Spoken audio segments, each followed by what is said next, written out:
What's up YouTube? Tommy Har with the Real Side of Real Estate. Today in this video I'm going to break down how we just did our biggest fix and flip to date.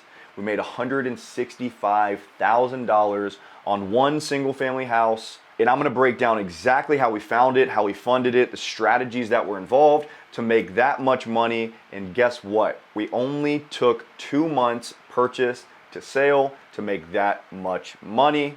Let's break down exactly how we did this. This is going to be a great video, so make sure you take notes and so how you can do the same thing. Let's get to it.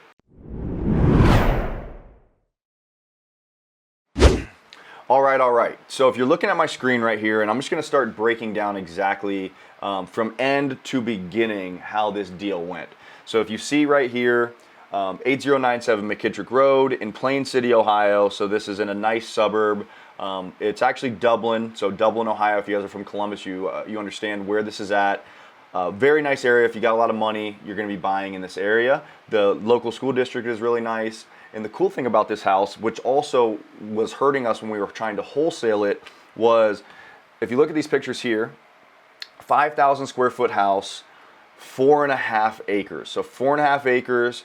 Giant custom built house. It's got a house and a mother-in-law suite with like 7 garage bays. really cool, unique house. So it's a big U, 5,000 square foot. Like I said, 4 beds, 4 baths. I'm gonna kind of go through some of these pictures. It had a ravine through the middle. So you're looking at my listing pictures for this house. In the beginning of this video, I said that this was a fix and flip. So we purchased it and threw it on the market. But what you'll see in these pictures, we did not even renovate the house. So we fixed up the yard, we did some other stuff, but this is exactly how this property just sold, and this was 2 days ago. So you got nice vaulted ceilings, but it looks like it's straight out of the 70s, right? And when somebody thinks about a fix and flip, they think of high-end, brand new stuff. Everything is new, nice kitchen, opening up walls. So you can see that this property just sold without doing any of that stuff, right? But to me, this is still considered a fix and flip. So the crazy thing about this deal, and as I show you the rest of these pictures, so we got the interior, living room, 4 beds, so that's a master, it's got the bathroom here. So quite dated, livable though. The sellers were still living in this house, they moved out. So now, one more thing I'll show you here is the deck. So we put a new deck on the back. If I can find the picture here. Took a ton of pics of this place. So we put a brand new deck on the back. It already had a new roof. It had windows that were okay. So for us to flip this house, we would have spent $200,000, maybe $250,000 to get it to where it needs to be. So we ended up buying this house off market, direct to seller, meaning that we did outbound marketing, so our wholesaling business, and we got this property. We at least got these people to raise their hand saying, yes, I want to sell my house. Now, they didn't right away say, yes, I want to sell for what we agreed on, $620,000. They wanted $750,000 to start. Now, if you know anything about real estate, you know anything about big houses, quirky houses on acreage, they're really hard to comp. It's hard to figure out what they're worth when it's done. So in Dublin, there's houses in neighborhoods that are very easy to comp out. So most of it is like that. But once you start getting some acreage in there, you get well and septics. So these things that traditional investors don't like, then the risk starts to go up because you don't know what's going to sell for. You got to kind of use your imagination, and when you take away those things and variables, your buyer pool goes down more and more. So if you guys are doing this business, it's much easier to wholesale or sell a house in a neighborhood because you know what it's going to sell for at the end of the day. So this lead came in from a cold caller. So we have overseas cold callers, and if you guys are in my community, you know exactly what we do. We hire cold callers, they're calling around the clock, and somehow this house made it on the list. So either they had high equity or something was going on with the house that on paper seemed like they would be able to sell at a discount, probably an equity list. So we reached out, they wanted $750,000. At the time, we didn't know what the ARV was. We were like, it could be $1 million, it could be 1.1, it could be 950, but the condition that was in, and you saw these pictures, it's not that bad. So it needs a full cosmetic, but then again, it's 5,000 square foot. You gotta do high end. So we tried to wholesale it for $700,000. So we got it in contract, and the reason why we got it in contract is because After negotiating, they wanted 750. I think in the initial stages, we offered 665. So we ended up getting it $45,000 less than that because they denied, they said no. But the good thing about us and our business, we have a CRM that has drip sequences. So we have good follow-up processes. Once they say no to our first offer, that's not the last time we talk to them. So unless they tell us to F off pretty much. So we kept following up with them, and they found a house down in South Carolina that they wanted to buy, and they put it in contract. So they wanted to get out of Ohio, but they put this house in contract to close in 30 days.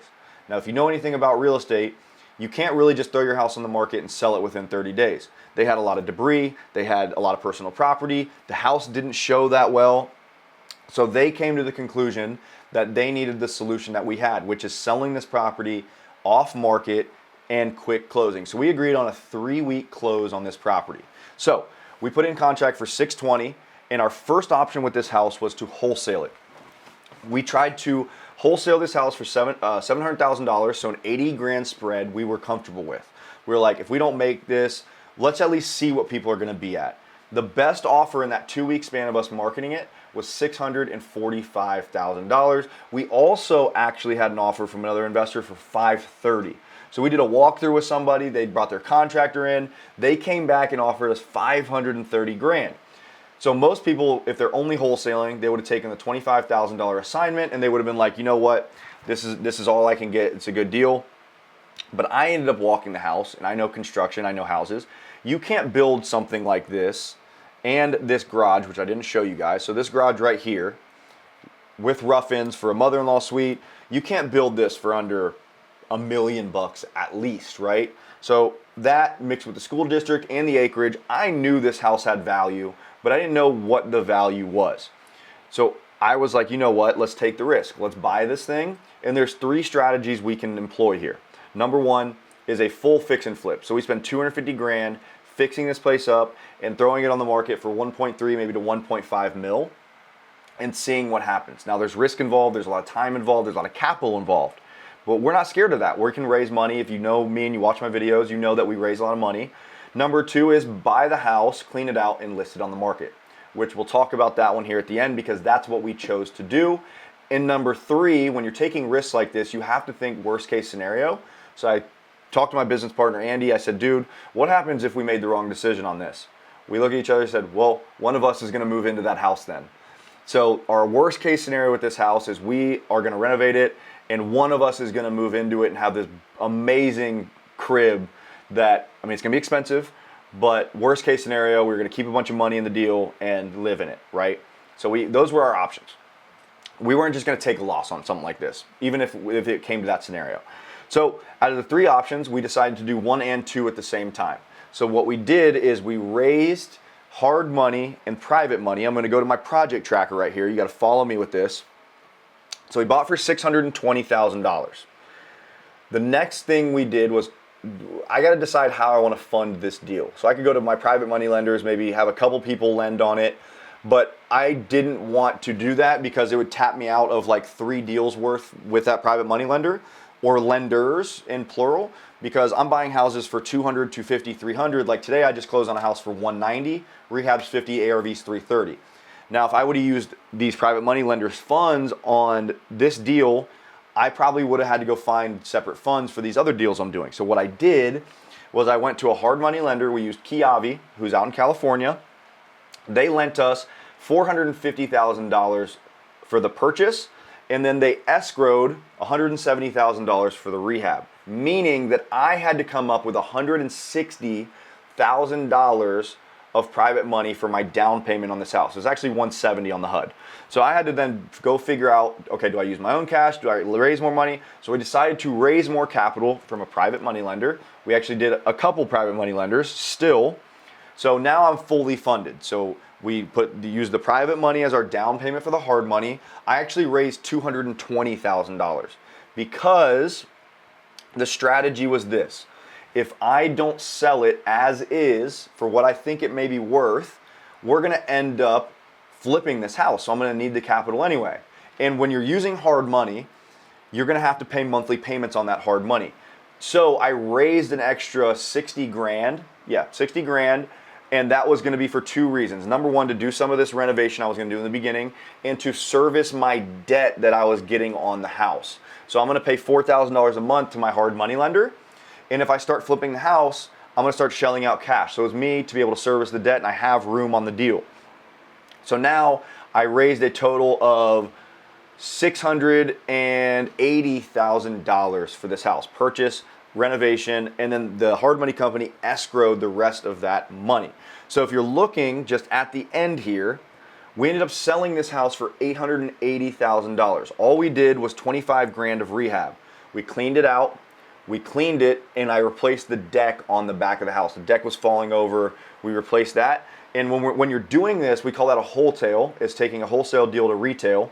If you do have to do any renovations, do what you would do at the end still. Meaning, the deck that we put on, we had multiple options. Do we kind of lipstick a pig, or do we like really do it nice? And I decided to make this deck extremely nice, because if I have to flip this house and I don't get what I want from the market when I was wholetailing it, I don't want to have to redo it again. So we did a nice railing system, and I'll go back to what I'm saying here on the pictures. So brand new, this was a $17,000 deck. Great railing system, all brand new, all new wood, all new joist system. So this is a really, really nice deck that we put on this house, because if I had to flip it, I was gonna have to do exactly this anyway. So major thing to do if you are gonna do some stuff. So like if you have to put on a roof, do a nice roof. If you gotta do other things, fix it up to where somebody also can feel like they're gonna live in it. So like somebody can move in and flip this as they go, but this house isn't falling over, right? Like most deals are. Now you can also do this with houses that are gutted. I've got another deal I can show you at the end that we bought it for $120. It's gutted. It's selling on the market next week for $165, and we didn't put any money. So wholetailing has been a great strategy for us right now. So if you go to my project tracker, and if you're watching this video on YouTube, one, make sure you like and subscribe for stuff like this. This is breakdowns that I'm doing for my community and people in my community every single week. And we talked about this on our construction call last night. So you get my project tracker. So what you're looking at here is my project tracker. We bought it, the purchase cost was $637, so that's gonna be $620 plus closing costs and points to my lender. The construction was $25,000. We accrued right about $14,000 of additional interest, not including points to our lender. So as you can see over here, we had a 1% origination fee. So $6,400 of an origination fee, 1 point. At the end of the day, we ended up selling it on the market for $880. My commissions to my realtor, meaning 1.5 on this one for my mom, and I think it was 2.5 to the other realtor, maybe even 2. Yeah, it's 1.5 and 2. So that ended up being $30,800. My closing costs were about $5,000. That was a guess. I can pull up the HUD and show you guys here after. But our profit margin was $164,919. So right around 165 grand, but I only got 123 back at closing. Why is that? Because remember how I told you I overlent on the front end with my private money? So I raised 60 grand extra from private money. I used 25 of that in my rehab. So now down at the bottom, I didn't use $44,000 of that private money, which you're seeing down here. So negative means the cash that I've received but not used. I have to pay that back. I have to pay the lender back at closing, but that doesn't affect my profit margin, right? It's just money I have not used and it's available. So our cash at closing, so when you're watching people's videos on Instagram and they're showing you their HUDs, their settlement statement, and they're like, I'm getting 200 grand back, this is my profit. Do not believe those people, because rarely ever the number on the HUD is your actual profit margin, because the HUD doesn't know how much money you raised and how much of your own money you have in the deal. So make sure you're understanding that and you see that within people. So this was 2 months. We bought it on 7/19. Yeah, 7/11. So we bought it on 7/11, and we sold it on 9/11. Literally 2 months exactly between dates, purchase to sell. So now I told you we bought this as one of our wholesale deals. For 3 of those weeks, we had to let the seller move out. So we didn't even get to touch the property for 3 weeks. Then once we got in, we cleaned it out, and then 2 weeks later, we put it on the market. And the craziest part about this deal is the people that are buying it, they bought it for $880. They bought it for with cash. So they put cash, no loan. So people have crazy money out there. And number two is their plan is to bulldoze the house and build new. So I could have spent the next 6 months doing this amazing design. I could have done all these things. And remember, I flip houses to make money. I'm not a designer. I don't love the fact that we're like changing this house and a new owner. Now that is cool at times, but I want to change my family tree. I want to make money. So I made 165 grand, and then we could have done this for 6 months. I could have put 250 in. I could have sold it for 1.3 and made 300 grand. Let's say I make double.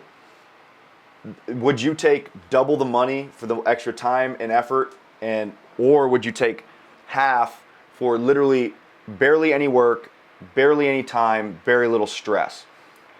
For me, in that scenario, I now know that 300 grand projected is going to turn into a 200 grand profit very, very fast. So I'm taking the littler amount of money. Now, it's not insignificant. It's a great amount of cash. Somebody on my Instagram today, I woke up to this comment saying, this guy's a guru and this is his best deal ever. I'm sitting there like, 165 grand? Like, when I just got made fun of for showing that my best deal is 165 grand as a flip. Like, that's wild, right? And I guarantee the person hasn't done anything, but that's a side note. But yeah, I mean, the only thing that makes, I mean, this is risky. There's risks involved. There's calculated risk, but we could have only made 25 grand best case at us wholesaling this. And we worked this deal very hard. We had about 100 inquiry on this deal. So people thought that the margins were not there if they were to go flip it and buying it at 700,000. So taking the risk sometimes is great. So Rob behind the camera, he mentioned this too. And so my mom, who's my realtor, when we were buying this deal, we put it in contract, I asked her to run a CMA, which is a comparative market analysis that realtors use. And I said I thought it was worth about 900 grand pretty much as is. And her CMA, actually, I'm gonna pause this right now. I'm gonna show you exactly what her CMA said. Alrighty, so I was able to track down the CMA, the comparative market analysis, comparable market analysis that was from my mom. So the email that she sent, she had to resend it because the link wasn't working. But the email that she sent before, the house was quirky. This is not an easy one to do. So let's just break down what the market thought that the house was worth at the time. So we got 1, 2, 3, 4 more properties all closed within a 1.5 mile range here. So our house was built in 1973, 4 beds, 4 baths, 420 square foot, 4.3 acres. And here are the houses that are most comparable to this one. So this one was 0.28 miles away, sold for $380,000 in 2023. This one here, a mile away, sold for $550, or no, sold for $500. This one here, sold for $715, 1.5 miles away. And then we've got this one that sold for $850,000. Now, using all of those things we just talked about, the recommended price that this automated system says that this house should be worth, and this is what realtors use, by the way, to price your house if you hire a realtor. They thought we should list this house for $611,250. This house sold for $880,000 as is. So this comparable market analysis that every realtor uses, because they're experts, and I'm not trying to dog on my mom at all right now, but this is what, like, if you're going to hire a realtor that doesn't know what they're doing, this is the way they're pricing the house. This was $270,000 off of value. That is absolutely insane.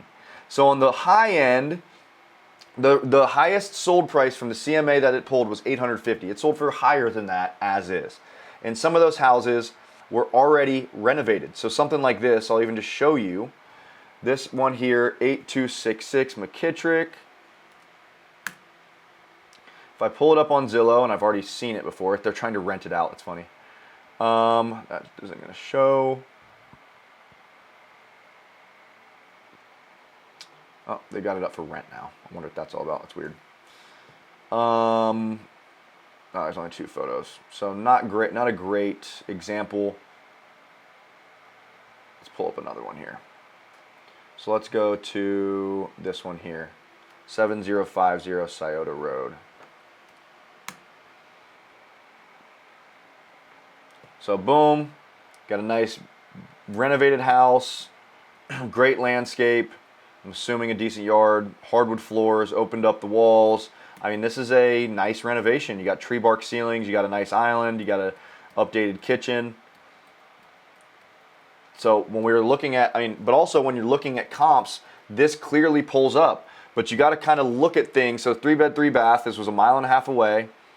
This one sits on 2 acres. So we had a little bit more acreage. Our house is a little bit bigger.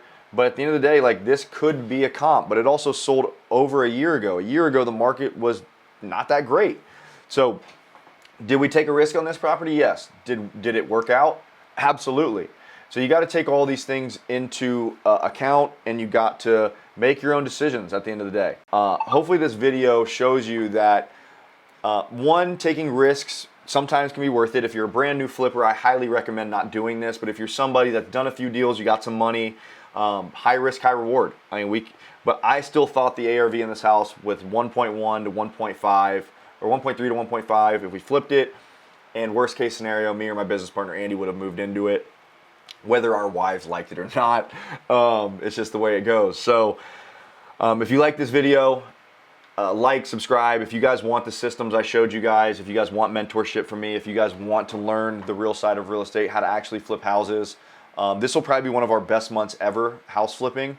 I think we've already made right around 300 grand with another deal that closed. That was another $100,000 flip. So if you guys want to learn how to actually flip houses and learn systems from people that are actually doing this business today in this market at a high level, go to my website, Real Side Community. It's also in the show links at the bottom.